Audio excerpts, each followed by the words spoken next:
Welcome class.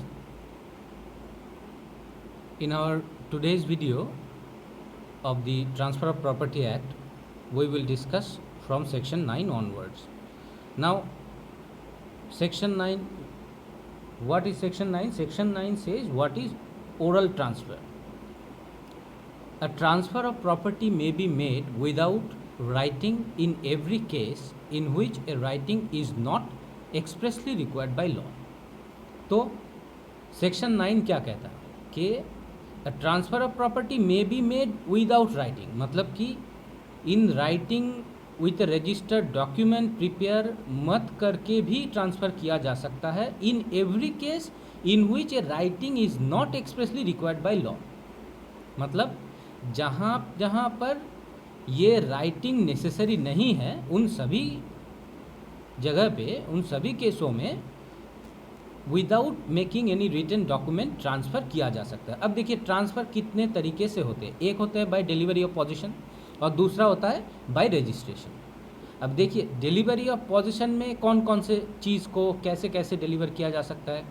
Those properties में be transferred by delivery of position only where writing is not necessary for transfer, क्योंकि section में ही बताया गया है in every case in which writing is not expressly required by law. अब देखिए generally the movable property में be transferred by delivery of position, इतना तो सभी को पता होगा। मूवेबल प्रॉपर्टी आप ले लीजिए, आपका कार हो सकता है, आपका फ़ोन हो सकता है, कुछ भी हो सकता है। और अगर उससे ज़्यादा बढ़ के देखें, मूवेबल छोड़ के भी देखें, तो अगर आप किसी को राइट ट्रांसफ़र कर रहे हो उसको उसका भी ओरल ट्रांसफ़र होता है। कैसा राइट? समझ लीजिए राइट ऑफ टेनेंसी। अब ये टेनेंसी का जो राइट है कितने तक का है? मंथ टू मंथ टेनेंसी जो होंगे सिर्फ उन्हीं को, मंथ टू मंथ टेनेंसी मतलब कि एक महीने के बाद टेनेंट का उस प्रॉपर्टी में रहने का कोई अधिकार नहीं रह जाएगा। मतलब अगर लैंडलॉर्ड चाहे तो तभी के तभी उसको इविक्ट कर सकता है, सिर्फ मंथ टू मंथ। ये टेनेंसी ईयर टू ईयर से नहीं होगा, ओनली मंथ टू मंथ पे होगा। उसको मतलब कि उसको by delivery of position transfer किया जा सकता है। और क्या है? Mortgage by deposit of title deeds. ये जो एक चीज़ है मॉर्टगेज, देखिए कितने तरीके के मॉर्टगेज होते हैं? 5 तरीके के। Simple, usufructuary, mortgage by deposit of title deeds, English mortgage and mortgage by conditional sale, ये सब होते हैं। इनमें से सिर्फ mortgage by deposit of title deeds ये जो है ये ओरली मॉर्टगेज, ये जो ट्रांसफ़र है मॉर्टगेज का ये ओरली हो सकता है। एक्सचेंज ऑफ इमूवेबल प्रॉपर्टी और एक एग्जांपल है। मतलब कि कोई इमूवेबल प्रॉपर्टी अगर आप किसी के साथ दूसरे किसी प्रॉपर्टी या in exchanging in return of money ये भी अगर हो तो भी किया जा सकता है। लेकिन उसमें एक मतलब कि राइडर है, क्या है? Valuing less than ₹100 etcetera can also be transferred orally. मतलब ये जो जितने भी एग्जाम्पल हमने दिए, जिन हर जगह पे, चाहे इमूवेबल प्रॉपर्टी हो, चाहे टेनेंसी हो, मॉर्टगेज हो, कुछ भी हो, जिसकी वैल्यूएशन ₹100 के नीचे है तभी oral transfer is possible. Otherwise if the law requires a written document you have to prepare a written document. और कहीं पर अगर रिटन डॉक्यूमेंट की नेसेसिटी नहीं है तो फिर वैल्यूएशन कुछ भी हो, आप ओरल ट्रांसफ़र कर सकते हो। अब देखिए दूसरा हमने क्या कहा कि डिलीवरी और transfer can be made either by delivery of position और रजिस्ट्रेशन। अब ये रजिस्ट्रेशन कहाँ कहाँ पर नेसेसरी है? Where registration is necessary the transfer must be made in writing according to the transfer property act in the following transaction. Number 1, ये कौन कौन से हैं? देखिए हम छोटे छोटे करके बता रहे हैं, आप चाहे तो नोट की कर सकते हैं कि sale of an immovable property exceeding ₹100। देखिए वो जो 100 है इमूवेबल प्रॉपर्टी, इमूवेबल कुछ भी हो, मूवेबल प्रॉपर्टी है तो 100 के नीचे ओरल ट्रांसफ़र हो सकता है। लेकिन उससे ज़्यादा हो तो अगर रिटन डॉक्यूमेंट नेसेसरी तो करना पड़ेगा। लेकिन जब रजिस्ट्रेशन इज़ नेसेसरी वहाँ पर भी क्या हो रहा है यहाँ पर? देखिए sale of an immovable property exceeding ₹100 section 54 याद कीजिए, और बाद में तो हम लोग पढ़ेंगे ही। और क्या है? सेल ऑफ रिवर्सन और अदर इंटेंजिबल प्रॉपर्टी, ये भी section 4 irrespective of the value. मतलब कि रिवर्सनरी राइट अगर है और अदर इंटेंजिबल प्रॉपर्टी अगर है, कुछ भी इंटेंजिबल प्रॉपर्टी मीन्स जिनको हम देख नहीं सकते, छू नहीं सकते, ये इंटेंजिबल होता है। टेंजिबल जिनको हम देख सकते हैं, छू सकते हैं। मतलब रिवर्शनरी राइट और किसी भी तरीके की इंटेंजिबल राइट अगर ट्रांसफ़र हो रहा है तो वैल्यू उसका कुछ भी हो, उसको written and registered document prepare करना पड़ेगा। तो ये गया दूसरा। अब तीसरा क्या है? Simple mortgage irrespective of the amount specified, section 59 याद कीजिए। मतलब सिंपल मॉर्टगेज की कोई भी वैल्यू का हो, ठीक है, उसको रजिस्ट्रेशन इज नेसेसरी। और चौथा क्या है? All other mortgage except the mortgage by deposit of title deeds, क्योंकि mortgage deposit of mortgage by way of deposit of title deeds जो है वो तो हमने डिलीवरी ऑफ पोजीशन के पहले चरण में जो हमने डिस्कस किया अभी, क्या है वो ओरल ट्रांसफ़र हो सकता है। तो किसी भी तरीके की मॉर्टगेज जो है उसको कौन कौन से securing sum exceeding 100 rupees, lease from year to year. अब देखिए ये जो ईयर टू ईयर लीज है, और for a term exceeding 1 year reserving A yearly rent 107 section 107, और exchange of immovable property exceeding 100 rupees in value. एक exchange किसी भी तरीके का हो लेकिन वैल्यू उसका क्या होना चाहिए? 100 से ज़्यादा होना चाहिए। 118 section 118, gift of an immovable property section 123। अब गिफ्ट ऑफ एन, ये चीज़ याद रखिए, गिफ्ट जब भी हो तो रजिस्टर्ड रिटन डॉक्यूमेंट होना ज़रूरी है इरेस्पेक्टिव ऑफ द वैल्यू। और transfer of actionable claim section 130, where only writing sufficient registration is not necessary. मतलब कि रजिस्ट्रेशन ज़रूरी नहीं है, राइटिंग इज सफिशिएंट। तो अब देखिए कौन कौन से हमने पढ़े कि sale of an immovable property exceeding 100 rupees, sale of reversion और tangible property, simple mortgage, all other mortgage except deposit of title deeds, lease from year to year exceeding yearly rent, or term exceeding 1 year, reserving a yearly rent, exchange of immovable property exceeding 100 rupees, gift of immovable property और transfer of actionable claim। ये सब चीज़ों में registration बहुत ही ज़रूरी है। तो ये था आपका सेक्शन 9। अब चलते हैं हम सेक्शन 10। देखिए सेक्शन 10 क्या बताता है? Condition restraining alienation. तो पहले सेक्शन के हेडिंग को थोड़ा सा समझ लीजिए कि कंडीशन रिस्ट्रेनिंग एलिनेशन इसका मतलब क्या है। मतलब कोई एक कंडीशन है जो कि प्रॉपर्टी के ट्रांसफ़र के खिलाफ है। एलिनेशन का मतलब होता है ट्रांसफ़र करना, एक हाथ से दूसरे हाथ में जाना। तो ये जो एलिनेशन है इसको रिस्ट्रेन कर रहा है, ऐसा कोई कंडीशन अगर दिया गया है और किसी प्रॉपर्टी में अगर प्रॉपर्टी के ऊपर अगर कोई ऐसे कंडीशन लागू करते हैं तो उसके कॉन्सिक्वेंसेस क्या होंगे वो सेक्शन 10 बताता है। अब देखिए section, body of the section हम पढ़ते हैं। बॉडी ऑफ द सेक्शन क्या कहता है कि where property is transferred subject to a condition और limitation, property is transferred but subject to a condition और limitation absolutely restraining the transferee और एनी पर्सन। ट्रांसफरी कौन होता है?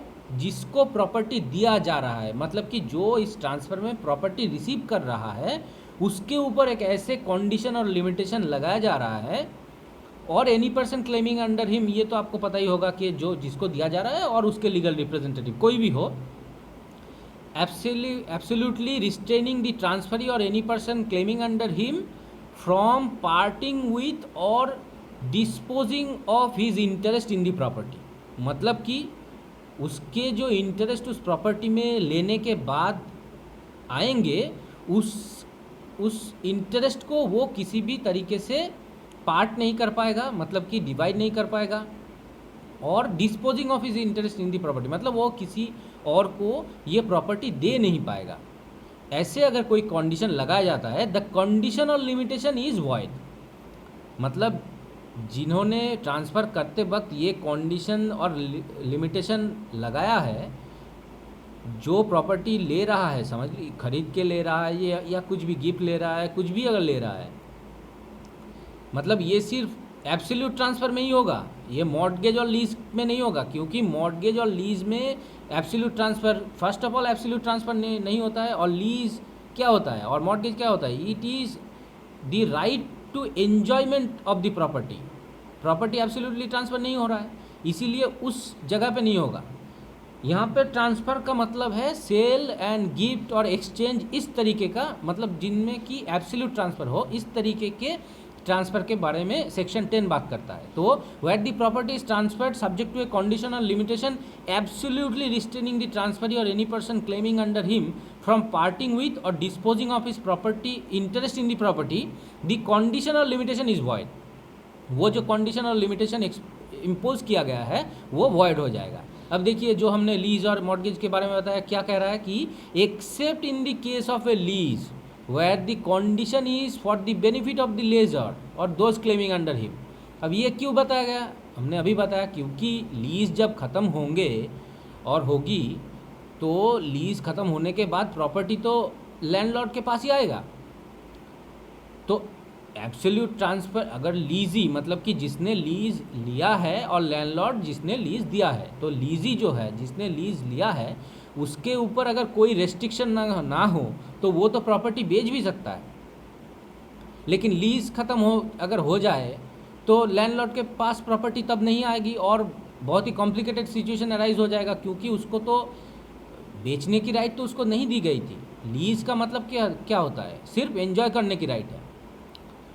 तो इसीलिए except in case of lease के ऊपर ये कंडीशन वैलिड रहेंगे where the condition is for the benefit of the lessor और दोज क्लेमिंग अंडर हिम। ये लेजर कौन है? ये लेजर होता है लैंडलॉर्ड को इंडिकेट किया गया है यहाँ पर। अब देखिए सेक्शन का प्रोवाइसो क्या कहता है। प्रोवाइसो कहता है प्रोवाइडेड दैट द प्रॉपर्टी में बी ट्रांसफर्ड टू और for the benefit of a woman. अब ये जो प्रॉपर्टी है ये किसी मतलब कि वुमन को ट्रांसफ़र किया जा सकता है और उसके बेनिफिट के लिए ट्रांसफ़र किया जा सकता है, not being a Hindu, Mohammedan और बुद्धिस्ट। अब ये जो ब्रैकेट में दिया हुआ है इसका मतलब क्या है? मतलब कि द प्रॉपर्टी में be transferred with a condition और limitation for the benefit of a woman. वो कंडीशन और लिमिटेशन के साथ ही ट्रांसफ़र किया जा सकता है, लेकिन वो वुमन अगर हिंदू, मोहम्मदन और बुद्धिस्ट ये तीनों में कैटेगरी में आते हैं तो फिर वो कंडीशन वॉइड हो जाएंगे और इन तीनों कैटेगरी को छोड़ के वो कंडीशन वैलिड रहेंगे। किस लिए वैलिड रहेंगे? क्योंकि so that she shall not have power during her marriage to transfer और चार्ज द सेम और हर बेनिफिशियल इंटरेस्ट देयरिंग। मतलब जिनको दिया जा रहा है एक्सेप्ट ये हिंदू, मोहम्मदन और बुद्धिस्ट किसी वुमन को छोड़ के, ताकि वो उस प्रॉपर्टी को ट्रांसफ़र ना कर सके। तो इन तीनों रिलीजियन से बिलोंग करती है ऐसे वुमन को छोड़ के प्रॉपर्टी ट्रांसफ़र किया जा सकता है विथ कंडीशन और limitation absolutely restraining the woman from transferring और parting with this right to the property and क्या होंगे? वो कंडीशन वैलिड होंगे। इसी जगह पे अगर वो वुमन एक हिंदू, मोहम्मदन और बुद्धिस्ट निकली तो वो कंडीशन वैलिड हो जाएंगे और वो वुमन वो property according to her wish dispose of कर सकती है। ये रहा बहुत ही सिंपल लैंग्वेज में सेक्शन 10। अब देखिए दूसरा सेक्शन क्या है? दूसरा सेक्शन है सेक्शन 11, मतलब कि अगला सेक्शन। तो चलिए सेक्शन 11 कहता है restriction repugnant to interest created. अब ये जो रेस्ट्रिक्शन है रिपग्नेंट टू इंटरेस्ट क्रिएटेड, इसका मतलब क्या है? मतलब कि जो इंटरेस्ट क्रिएट किया गया है, मतलब कि जो इंटरेस्ट ट्रांसफ़र किए गए हैं उसको एंजॉय करने के लिए जैसी स्थिति या कंडीशन चाहिए उसके ऊपर ही लिमिटेशन लगा दिया गया है। ट्रांसफ़र तो किया गया है लेकिन समझ लीजिए किसी को लीज दिया गया, मतलब सेक्शन हम डिस्कस करेंगे, अभी सेक्शन में ही घुसेंगे, लेकिन उसके बाद थोड़े से आप अगर सिनेरियो को समझ लीजिए तो सेक्शन पढ़ने में आसानी होगी। समझ लीजिए किसी को आप लीज देते हैं प्रॉपर्टी और उसके ऊपर एक कंडीशन ये लगाते हैं कि समझ लीजिए आपका एक बगीचा है जहाँ पे बहुत सारे फल के पेड़ हैं और ये फल के पेड़ के बगीचे को आप दे रहे हैं किसी मतलब कि बिजनेस ओनर को और किसी वेंडर को लीज पे कि वो वहाँ पर जितने भी हो सके सीजनल फ्रूट्स उगाए और उसको बेचे और लीज के जो रेंट है वो पे करे और प्रॉफिट वो खुद रख ले। ये रहा एक कंडीशन लीज का। अब देखिए, आप उनको लीज दे रहे हैं और कह रहे हैं कि आप इस प्रॉपर्टी में एंटर नहीं, लीज तो हम दे रहे हैं लेकिन आप इस प्रॉपर्टी में एंटर नहीं कर पाएंगे। ये कंडीशन ऐसा है कि repugnant to the interest created. अब चलिए सेक्शन में चलते हैं। सेक्शन क्या बताता है कि where on a transfer of property an interest therein is created absolutely in favour of any person. तो यहाँ पर कैसे इंटरेस्ट क्रिएट हो रहे हैं, देखिए लीज का हमने सिर्फ एग्जाम्पल दिया है लेकिन वो अब दिमाग से निकाल दीजिए। अब आते हैं सेक्शन में। तो where on a transfer of property and interest therein is created absolutely in favour of a person, मतलब एक ट्रांसफ़र हुआ जहाँ पे ट्रांसफरी जो जिनको प्रॉपर्टी दी जा रही है उसको पूरा का पूरा दे दिया गया, absolute transfer. But the terms of the transfer direct that such interest shall be applied और enjoyed by him in a particular manner. लेकिन ये एब्सोल्यूट ट्रांसफ़र होने के बावजूद भी वहाँ पे एक कंडीशन और टर्म्स ऑफ द ट्रांसफ़र जो हो रहे हैं वहाँ पे टर्म्स एंड कंडीशन क्या लगाया गया है कि इंटरेस्ट शैल बी अप्लाइड और enjoyed by him in a particular manner. मतलब प्रॉपर्टी तो आपको दे दी लेकिन आप उस प्रॉपर्टी में, समझ लीजिए किसी ने आपको प्रॉपर्टी बेची है, एब्सोल्युटली बेच दिया है, लेकिन आपका इंटेंशन है घर खरीद बनाने का, लेकिन ट्रांसफ़र करते वक्त ट्रांसफरर जो है वो कहता है कि आप प्रॉपर्टी हमने आपको पूरा का पूरा बेच दिया लेकिन यहाँ पे आप कोई खुदाई बनाई यानी कि मकान वगैरह नहीं बना सकते, सिर्फ यहाँ पे आप फैक्ट्री डाल सकते हैं। ये रहा कि पर्टिकुलर मैनर बता दिया गया है। तो इस सिचुएशन में ट्रांसफ़र ऑफ प्रॉपर्टी, ये जो ट्रांसफरी है इसके लिए क्या रेमेडी देता है, तो ट्रांसफर ऑफ प्रॉपर्टी एक्ट कहता है कि he shall be entitled to receive and dispose of such interest as if there were no such direction. मतलब कि ट्रांसफ़र ऑफ प्रॉपर्टी एक्ट ये बताता है कि ये जो ट्रांसफरी है जिसने एब्सोल्यूट ट्रांसफ़र रिसीव किया है किसी दूसरे से, वो ये जो कंडीशन और लिमिटेशन उसके ऊपर, उसके एंजॉयमेंट ऑफ राइट के ऊपर लगाया गया है, वो उसको नल एंड वॉइड ट्रीट कर सकते हैं एज इफ के वहाँ पर कोई कंडीशन नहीं था ट्रांसफ़र के वक्त। ऐसे वो उस प्रॉपर्टी के साथ डील कर सकते। मतलब कि अगर आपने वो प्रॉपर्टी खरीद लिए तो फिर ये घर नहीं बना सकते, सिर्फ फैक्ट्री डालनी पड़ेगी, ये सब चीज़ आपको और मानने की ज़रूरत नहीं है क्योंकि एब्सोल्युटली आपने प्रॉपर्टी ले ली है। अब ये थ्रू परचेस हो सकता है, थ्रू सेल हो, मतलब कि सेल तो ऑब्वियसली हो सकता है, और गिफ्ट भी गिफ्ट भी आप रिसीव कर सकते हैं, और क्या होता है, और एक्सचेंज भी हो सकते हैं, लेकिन मॉर्टगेज और लीज में नहीं होंगे क्योंकि वो एब्सोल्यूट ट्रांसफ़र नहीं है। तो ठीक है। और अब ये सेकेंड पैराग्राफ ऑफ सेक्शन 11 क्या बताता है कि where any such direction has been made in respect of one piece of immovable property for the purpose of securing the beneficial enjoyment of another piece of such property, nothing in this section shall be deemed to affect any right which the transferor may have to enforce such direction or any remedy which he may have in respect of a breach thereof। तो देखिए अब ये क्या बताता है, second paragraph of section 11 बताते हैं कि where any such direction has been made in respect of one piece of immovable property for the purpose of securing the beneficial enjoyment of another piece of such property. मतलब एक property है जिसमें पहले joint property थी, लेकिन मतलब landlord जो थे उनके देहांत के बाद प्रॉपर्टी दो भाई, मतलब कि उनके दो बेटों के बीच में डिवाइड हो गया। अब जॉइंट प्रॉपर्टी थी इसीलिए क्या था, एक मकान बना हुआ था जो कि आधा आधा, अगर प्रॉपर्टी को बीच में से डिवाइड किया जाए तो आधा मकान ए प्रॉपर्टी में, आधा मकान बी प्रॉपर्टी में पड़ता है, और बीच में से कॉमन वॉल निकल आता है। अब देखिए यहाँ पर अगर कोई रेस्ट्रिक्शन लगाया जाता है, मतलब कि एक भाई समझ लीजिए किसी बाहर के आदमी को प्रॉपर्टी बेच देते हैं, दूसरा भाई खरीदना नहीं चाहता, किसी बाहर के आदमी को प्रॉपर्टी बेच देते हैं, और ये कंडीशन यहाँ पर ये लगाया जाता है कि ये जो बीच वाला पार्टीशन वॉल है इसको कभी तोड़ा मरोड़ा नहीं जा सकता, क्योंकि it is for the interest of the beneficial enjoyment of the property of another brother और बी। तो ऐसे अगर कोई कंडीशन हो तो nothing in this section shall be deemed to affect any right which the transferor may have enforce such direction और any remedy which may have in respect of such breach there.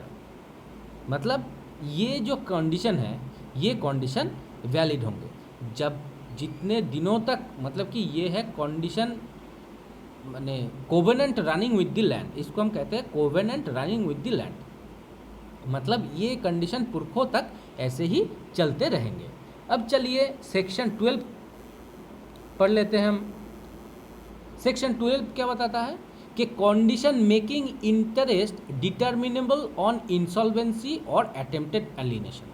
अब देखिए heading का मतलब पहले समझना बहुत ही ज़रूरी है।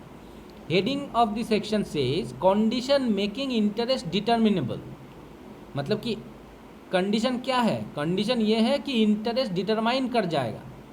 मतलब इंटरेस्ट जिनको जो इंटरेस्ट ट्रांसफ़र किए गए हैं वो इंटरेस्ट ख़त्म हो जाएंगे और उसके उस प्रॉपर्टी पे कोई राइट नहीं रहेंगे। कब कि डिटर्मिनेबल ऑन इंसॉल्वेंसी, मतलब कि ट्रांसफरी यानी कि जो प्रॉपर्टी ले रहा है वो अगर इंसॉल्वेंट डिक्लेयर हो जाता है तो प्रॉपर्टी लैंडलॉर्ड के पास रिवर्ट बैक कर जाएगा और इस जो इंसॉल्वेंट डिक्लेयर किए गए हुए ट्रांसफरी है उनकी इन प्रॉपर्टी पे और इस प्रॉपर्टी पे कोई हक नहीं रहेगा। और अटेम्प्टेड एलिनेशन, मतलब कि वो अगर कहीं भी बेचना चाहे और किसी और तरीके से प्रॉपर्टी को ट्रांसफ़र करना चाहे तो फिर भी property will revert back to the landlord. ऐसे अगर कंडीशन लगाए जाते हैं at the time of transfer तो इस कॉन्सिक्वेंसेस में क्या क्या हो सकते हैं ये बताता है सेक्शन 12। अब सेक्शन 12 का हम एक रीडिंग पढ़ते हैं। Section 12 says where property is transferred subject to a condition और limitation making any interest therein reserved or given to or for the benefit of any person to seize on his becoming insolvent or endeavoring to transfer or dispose of the same, such condition or limitation is void। मतलब अगर property transfer करते वक्त अगर कोई ऐसा condition या limitation उस property पर और या उस ट्रांसफरी पर इम्पोज किया जाता है रिजर्विंग और गिवन टू और for the benefit of any person to cease on his becoming insolvent, मतलब वो ट्रांसफरी अगर इंसॉल्वेंट डिक्लेयर हो जाए और एंडेवरिंग टू ट्रांसफ़र, अगर वो किसी और तरीके से प्रॉपर्टी को ट्रांसफ़र करना चाहे और डिस्पोज ऑफ द सेम, मतलब ये भी एक डिस्पोज ऑफ मतलब ये भी एक ट्रांसफ़र ही हुआ। तो इन सभी ऑकेशन में और इन सभी सिनेरियो में ट्रांसफरी का राइट ख़त्म हो जाएगा प्रॉपर्टी के ऊपर। ऐसा अगर कोई कंडीशन ट्रांसफ़र के वक्त ट्रांसफरी के ऊपर इम्पोज किया जाता है बाय द लैंडलॉर्ड और by the transferor, then such condition और लिमिटेशन शैल बी वॉइड। मतलब वो कंडीशन और लिमिटेशन वॉइड डिक्लेयर किए जाएंगे एंड द ट्रांसफरी जिन्होंने प्रॉपर्टी लिए है वो इस प्रॉपर्टी को according to his own free will जैसे भी चाहे डिस्पोज अप कर सकते हैं या ट्रीट कर सकते हैं। अब देखिए सेकेंड पैराग्राफ ऑफ सेक्शन 12 क्या बताता है। Nothing in this section applies to a condition in a lease for the benefit of the lessor और दोज क्लेमिंग अंडर हिम। तो ये वाला लॉजिक तो हमने पहले भी डिस्कस किया हुआ है सेक्शन 11 के वक्त, मतलब कि सेक्शन 10 के वक्त। तो लीज़, क्योंकि लीज़ पूरा का पूरा ट्रांसफ़र यानी कि एब्सोल्यूट ट्रांसफ़र नहीं है, इसीलिए लीज़ के वक्त कोई भी कंडीशन अगर वो condition for the benefit of the lessor और द लैंडलॉर्ड और दोज क्लेमिंग अंडर हिम हो तो वो कंडीशन वैलिड होंगे।